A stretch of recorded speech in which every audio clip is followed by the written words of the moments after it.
Sweden, after a couple of years of absence, is again returning to Macedonia with considerable assistance in implementing EU reforms. Why the government in Stockholm decided to come back as donor, and is this related to the development of the political situation in the country?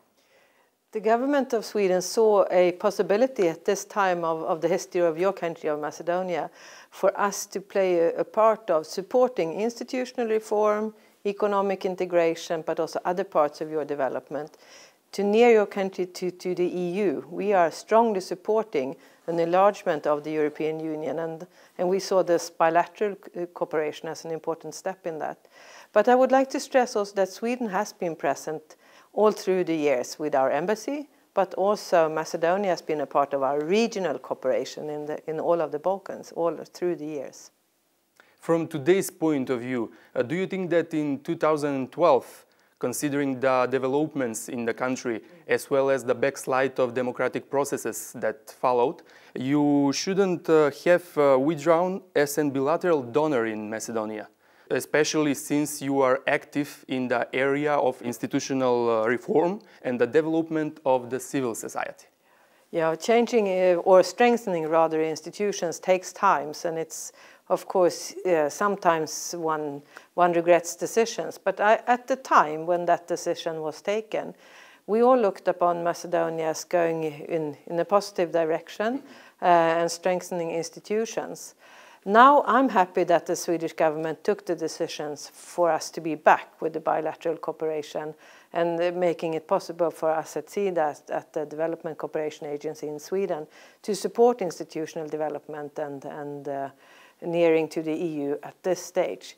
It's always easy to look in hindsight and say that one should have taken other decisions, but at the time it was the decision taken by the government, and it was at the time the correct decision. What will you focus on in your program in Macedonia, and what kind of assistance are we talking about? It's the overarching goal is to nearing Macedonia to the European Union. We are, as I said before, strong friends of EU enlargement and trying to support countries to become new members of the European Union. We have three priorities of our bilateral cooperation with Macedonia. The one is economic integration with the European Union, and that consists of different parts of cooperation with Macedonia. The other part is institution building, supporting strengthening of democracy, human rights, freedom of speech, etc. Making sure that all Macedonians, no matter gender, sex or whatever, can take part in society and state their views and really have the right to their own views. The third part is the environment.